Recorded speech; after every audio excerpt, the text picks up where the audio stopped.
Hello, my friend. When you think you made a wise business choice that's fading fast, maybe because it was partly made on impulse, or because you were spread too thin, or you just didn't have the right conditions necessary for success, well, you're in good company with a guy named Steve Jobs with a business called Pixar. Now, if you haven't tuned in to the part 1 of this series, I encourage you to go back and listen. It's episode 152. Let's pick right up where we left off with my friend and show producer, PJ Accetturo. I'm Dr. Nate Sala, and this is a call to leadership.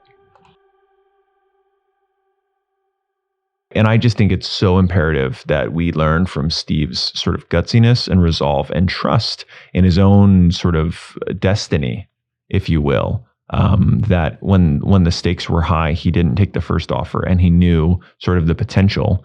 And he kind of played hardball with them, saying, we won't take your money if we're having to give you our assets. We just want to partner with you to where we'll make this as a service for you. Yeah. And what else I love about that is that he was protecting his people. Right. You see, the easy button would have been just to say, wow, we got to deal with Disney. It doesn't matter what it is. We're just going to take it. Right. And the team's like, oh, wow, yay. But it's harder to say, no, we're not going to take any deal. Right. Because we're going to protect the integrity of what we're building. It's going to be more difficult. Right. And I think that's imperative to note too, because, the cultures at that time of Disney and Pixar could not have been more different. Right. And I think a lot of that is a tribute to Steve just sort of being innovation first, but then Ed really being the heart and soul, I think, in many ways, of Pixar's culture. Yeah. I think John Lasseter is the heart, or, he was, of the foundations of story. But I think, as you'll see, kind of in this case of the story, is Ed is, I think, just a very moral person, and his commitment and integrity to an environment in which people are whole, and it fosters sort of their whole individual and gives them a voice and a place, could not have been more antithetical to Disney at that time, where it's very corporate hierarchy, sequel driven, et cetera, et cetera. Yeah, his ability to communicate is masterful. And it shows in his relationship with Steve, because Steve was not always the easiest to garner his respect.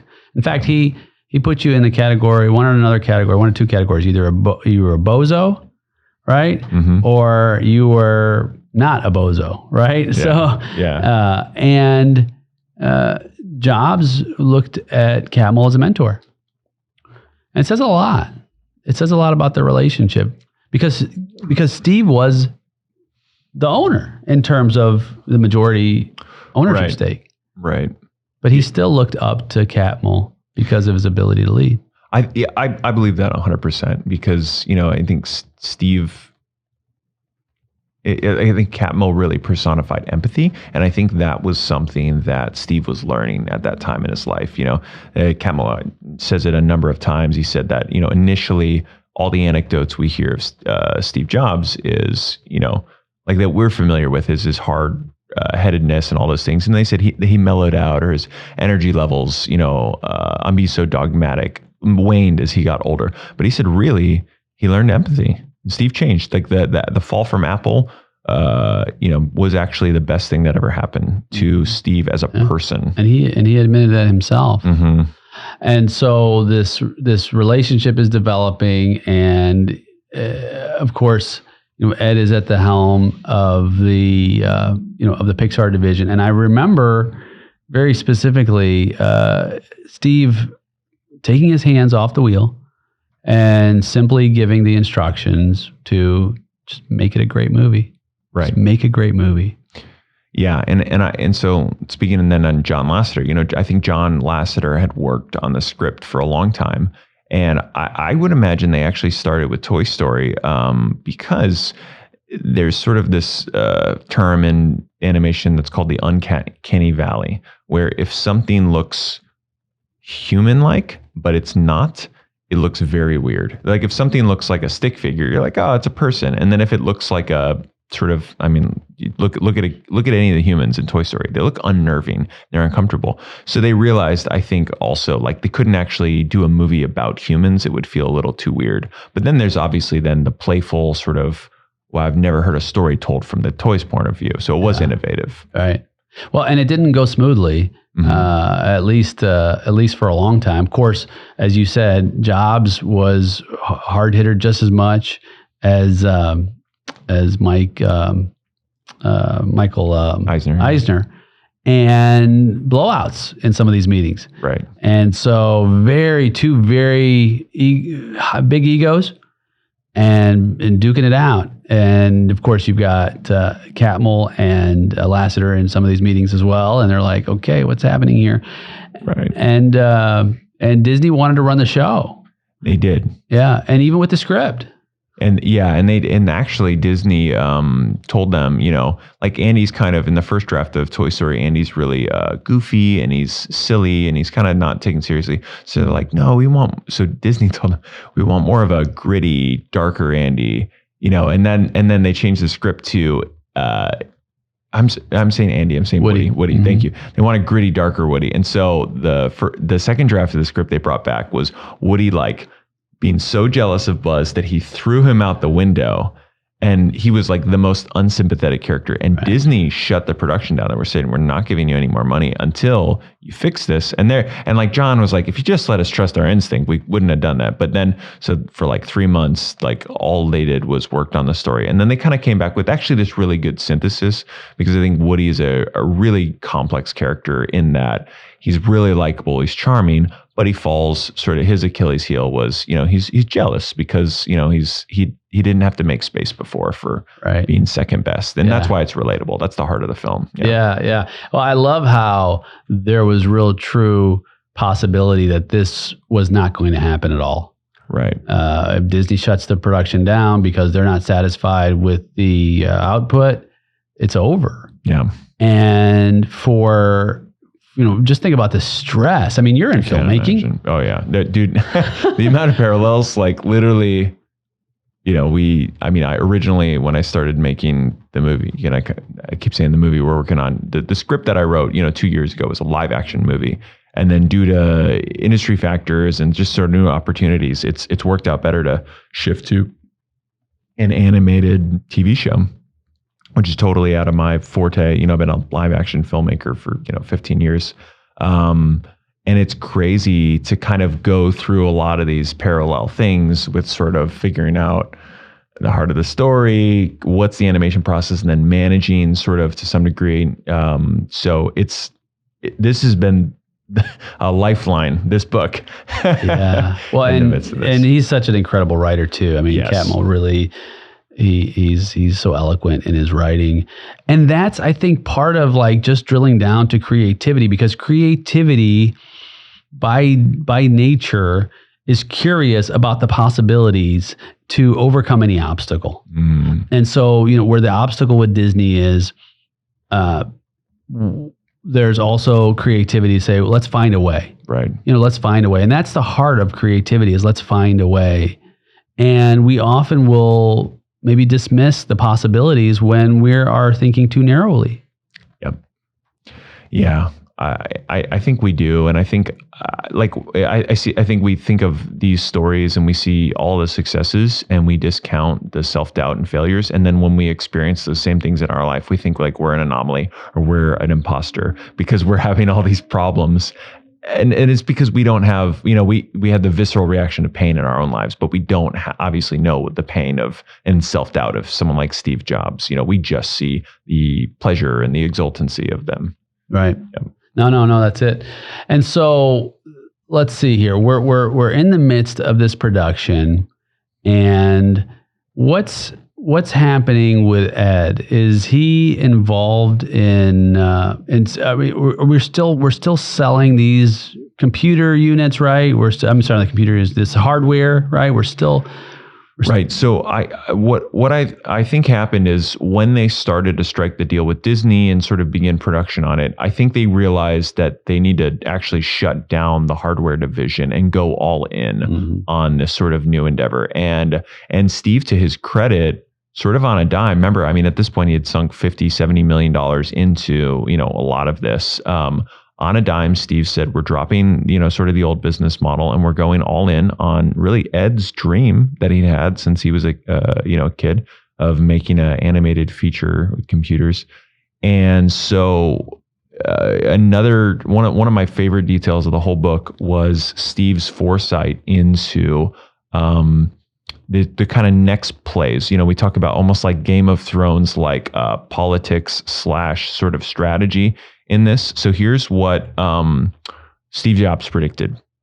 He predicted that Toy Story would be a success, in a phenomenal success. So much of a success that their current their current partnership and deal was that, I'm not sure the specifics of it, but basically Disney would fund them the money and then they would get a portion of the proceeds. But I think their portion of the proceeds on Toy Story was relatively small, to where it was mostly in Disney's favor, because obviously Disney's investing and they're doing the distribution. So so Jobs said there's an opportunity for us to be 50-50 partners with Disney on subsequent films, because he knew that if Toy Story was a success, Eisner would want to. All right, Pixar would become a threat. Like truly, if Toy Story became a huge hit and Disney only has a 3-picture deal with them, then afterwards Toy Story could be, their rival and eventually oust Disney. So Eisner, of course, would be incentivized to work with them on creating a deal. So the only way they could get a 50-50 partnership going forward is if they partnered up half of the cash it takes to produce these movies. And these movies, I'm not sure the exact cost, but it's in the tens of millions, probably 30 plus for Toy Story, probably more in the 50. I mean, these days it's like 150. Which they didn't have. Which they did not have. Enter Lawrence Levy, who Steve recruited, who he knew from the old Apple days, and to work on the IPO. Correct. So he knew, if I can make a successful IPO, then I can get the cash, leverage the relationship, and be on an equal playing field with Disney. However, they had one major issue. They had no market value. I mean, look, they're hemorrhaging cash, never had a profitable year. They're attempting to get into a market that's been dominated by one player, right, and who has only produced a handful of films at the level Toy Story would have to be for it to reach the kind of IPO is necessary to leverage the cash. And it's a Hail Mary. It really was. And here's what's even crazier is, sometimes we think of IPOs as like everything moves, talk goes fast today's day and age because of the internet. But back then in the 90s, and this would be 95 when Toy Story would release and they would IPO, Steve met with companies and investors months ahead of time to talk with them about securing commitments towards when they go launch, they put up the money. Yes. What's really fascinating, because if any of our audience refers back to our last conversation that we had on our last episode together, we talked about great leaders are lifelong learners. Right. And so he and Jobs and Levy went to the library and checked out a book on how to on the movie industry and all the mechanics of how to create a company that was a player in the movie industry, and read it cover to cover, very dry book, they said, and then began to deconstruct the concepts in that to create the offering to the investors when they went from quote unquote door to door to different investors to show them what was cooking at Pixar. Wow. So it was very guerrilla. Yeah. Very granular. Right. I mean, and this is a CEO. Right. I mean, yeah, that's what's so funny is it's like I think they visited the high net worth individuals, probably funds to some degree too. But Steve, who still is a bit of a, iconoclast, he'd fallen, his celebrity hadn't risen sort of out of his fall. He's pitching in person all these private investors for months. Yeah.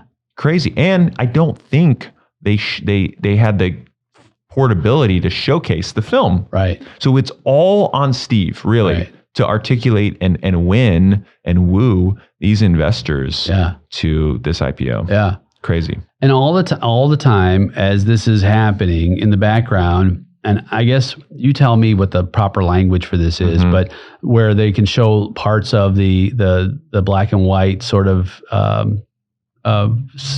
sketches or scenes. I think he had VCR recordings of those. Right. He was inviting friends over to his house Right. so they can see it because he was so excited Yep. about what was happening here. And so this is also important to note because our enthusiasm as business leaders is contagious. Right. Our lack of enthusiasm is equally as contagious.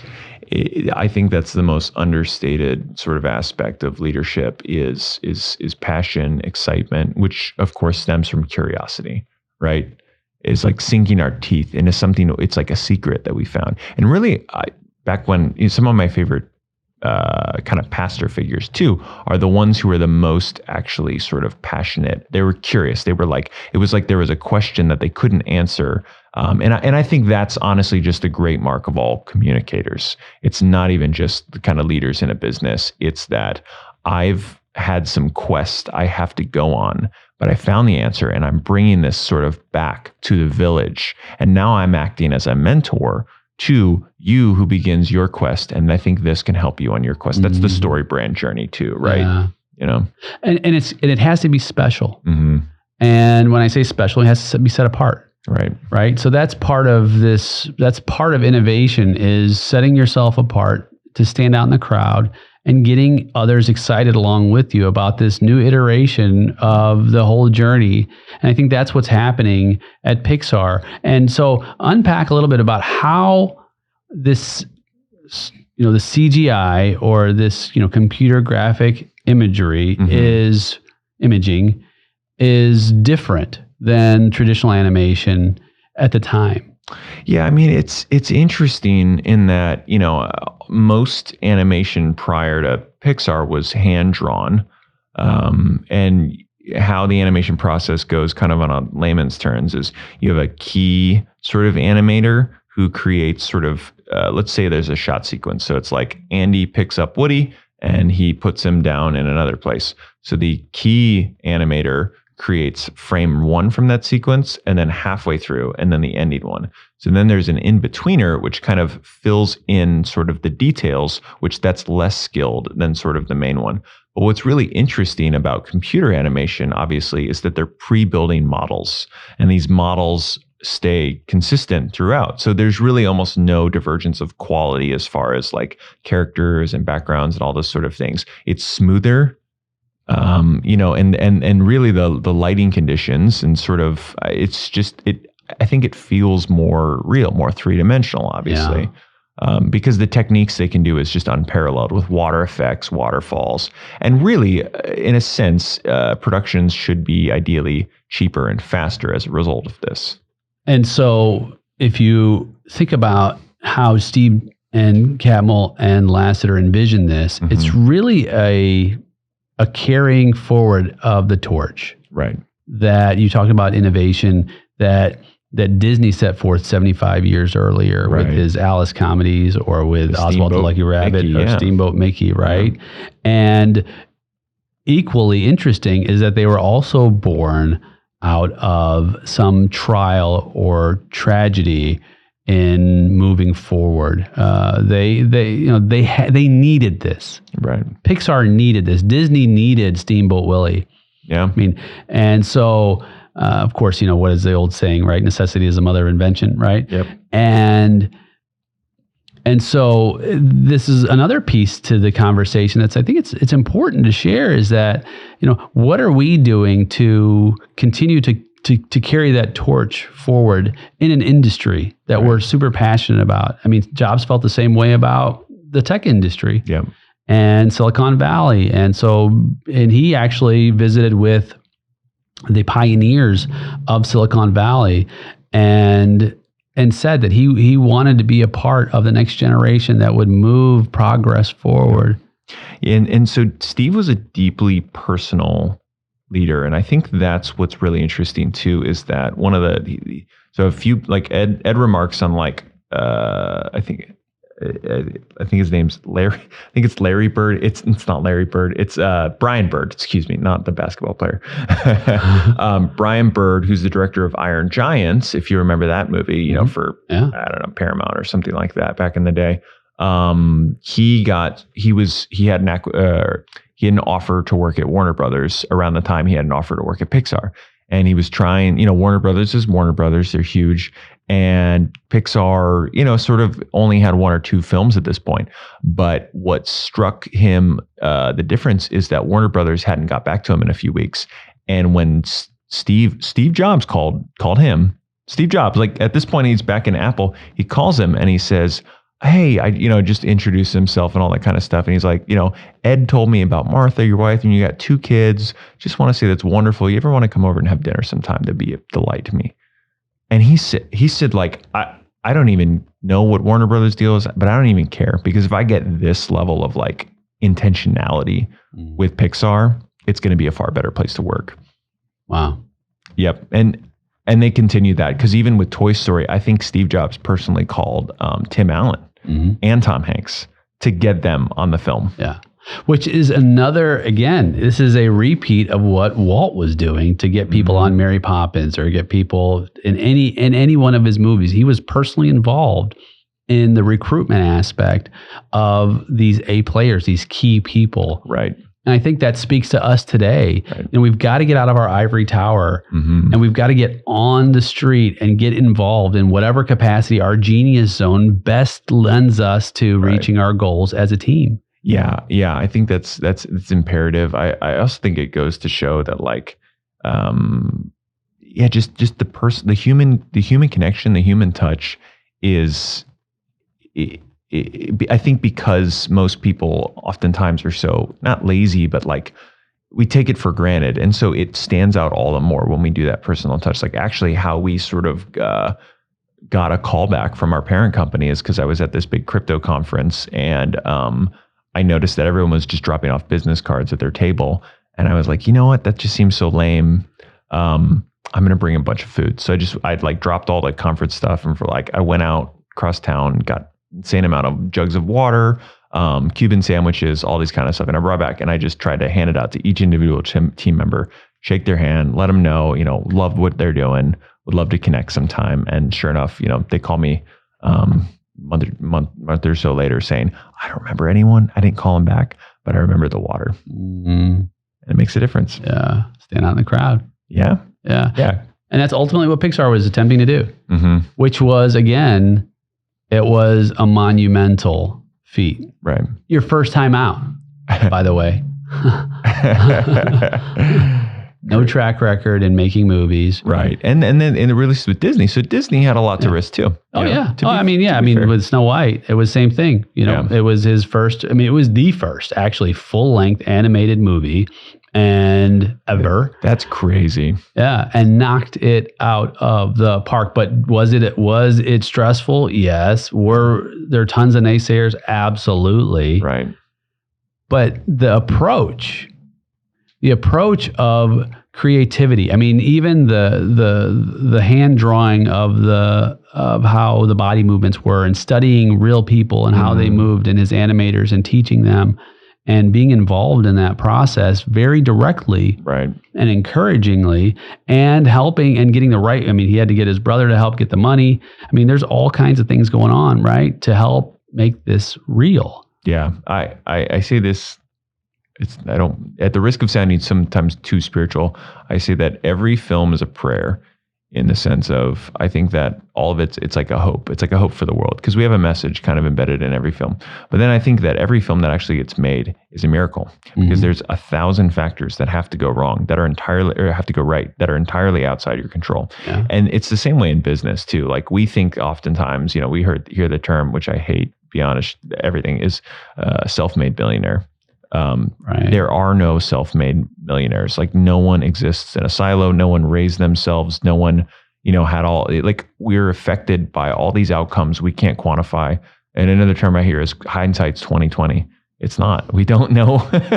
we have we're like through a foggy mirror. We see the past, much less the present. We see so little. And so I think that's where it's just all about gratitude for the confluence of stars aligning to get us to the very moment in which we are, and to hope that just kind of continues in the future if we continue to set our mind to it, and work really hard on this.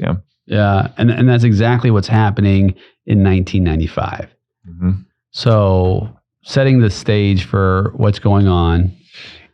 Yeah. I mean, so now Toy Story releases. Yeah. And it's a number one box office hit.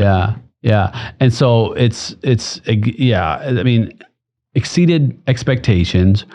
At the same time, Steve Jobs is in a room and getting ready to do the initial public offering because that was the deal, right? Yep. If Toy Story was a hit, they launched the IPO, see what happens. Yep, and wisely they staged it a week after to kind of let the sort of news and hype and clout of the film. So really great timing on there. And it IPOs for $140 million, which was the biggest IPO of 1995.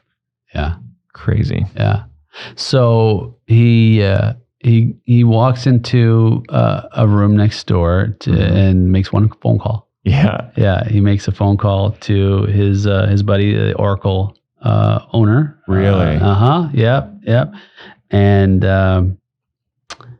Larry Ellison, and says just 3 words: "I did it."